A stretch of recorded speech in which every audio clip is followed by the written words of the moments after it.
obviously you got the press release before the game, and obviously PJ already answered as to when everything was found out. If anyone asks me anything further about that situation, I'm not going to disrespect you, but I'm walking out. I'm here to talk about our game, not about any individual that didn't play today.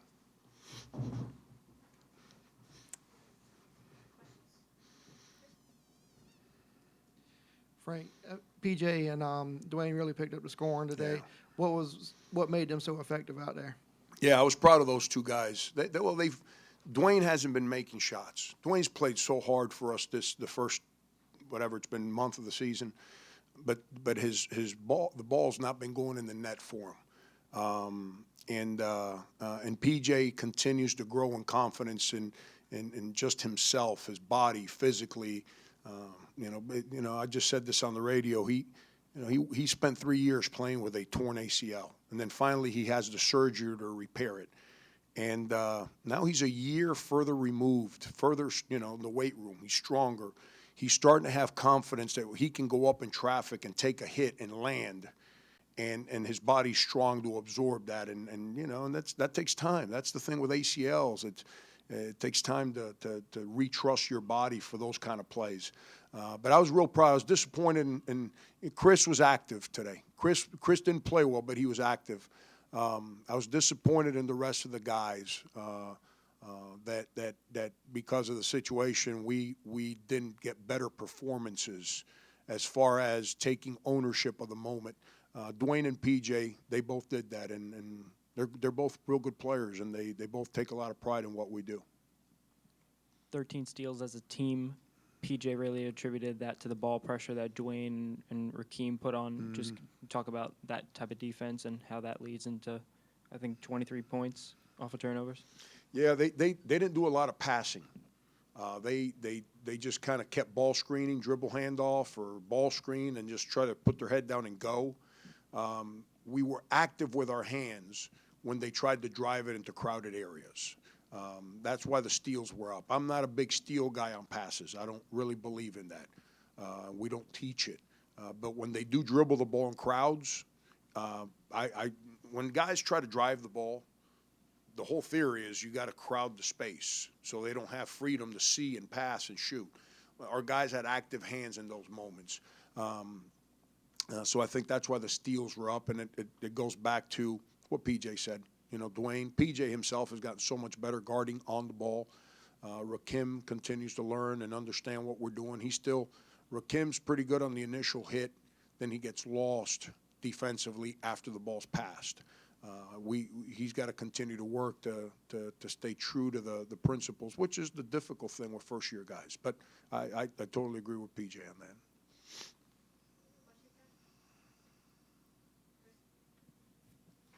Frank, now with the week off, what is sort of your plans for the team while they go through exams?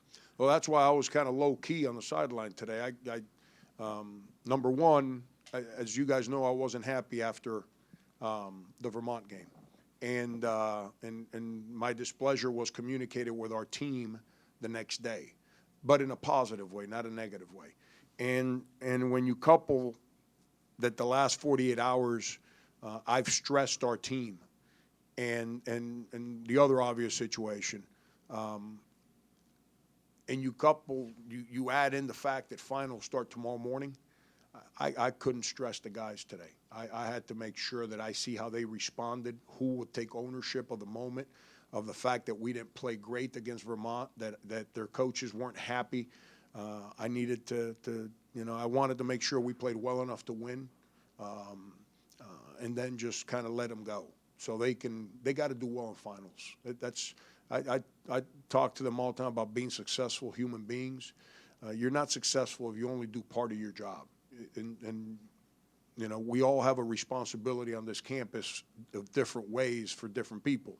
The students, their biggest responsibility is do well academically. And our people here are phenomenal. We continue to lead the SEC in graduation rate and APR for the whole athletic department. So we have to do our part there. We got to take pride in that. And we set school record last year for team GPA. We challenge our guys to try and break it this year. So there's a lot of things that go into play. And then me, selfishly, I hated finals week. So I'm not a very good basketball coach during finals week because I remember what I felt like during finals week. So I don't enjoy stressing the players and being very demanding of them during finals week because they've got bigger fish to fry, which is going out there and finishing them classes the right way. Frank, I think PJ tied the team lead with 7 rebounds. Was that just him getting more closer to the basket, or was that the bigs kind of backing off a little bit? What do you think that was? Yeah, our bigs didn't play very well today. They were stagnant. They weren't very outside of Chris. I thought Chris tried to be active, but he didn't play well. But that goes back to what I said about PJ before. You know, he there's a sense of urgency there. He knew that we're coming off of just an okay performance and that we had to play better. And he heard the message the last couple of days in practice, and he took it to heart. And you know, he was it the Syracuse game? He grabbed 9 defensive rebounds or something like that, and I don't know what he grabbed against Vermont. It's important. PJ's such a talented kid. He's not even sniffing how good he can be yet. And as he continues to grow, he can be a one-man fast break if he gets a defensive rebound. And he's a big, long, athletic kid that has instincts for the ball. It's just a matter of us continuing to stress him. We have to. That's the thing. Everyone in today's society, we don't want to stress young people. Don't stress them. Oh, don't be hard on them. You have to.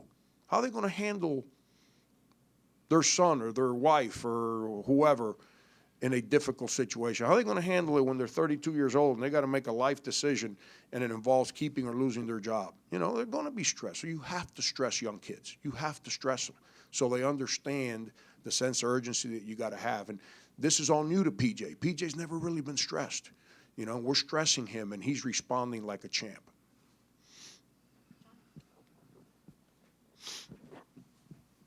Mike only had 4 points and 5 rebounds, but 4 steals, 3 assists. He had that fast break on his own. Can you just talk about his ball handling skills? And I think he grew up with that. He was more of a guard when he was younger. Yeah, he's a skill guy. He's a skill guy. Mike's not like Chris is an athlete that's trying to learn to play basketball. Mike's a guy that's learned to play basketball, that's trying to understand how to play in our framework. And so there's a skill standpoint with Mike. From passing and understanding, being in the right place. He's our best ball screen defender. Think about that. He's our least athletic big, yet he's our best ball screen defender. That's because he understands and he gets the right places and he learns, and everyone else is trying to learn. Mike today did the wow plays, didn't make the simple plays. And the wow plays make everyone remember about the moment. The simple plays is what makes you a good player.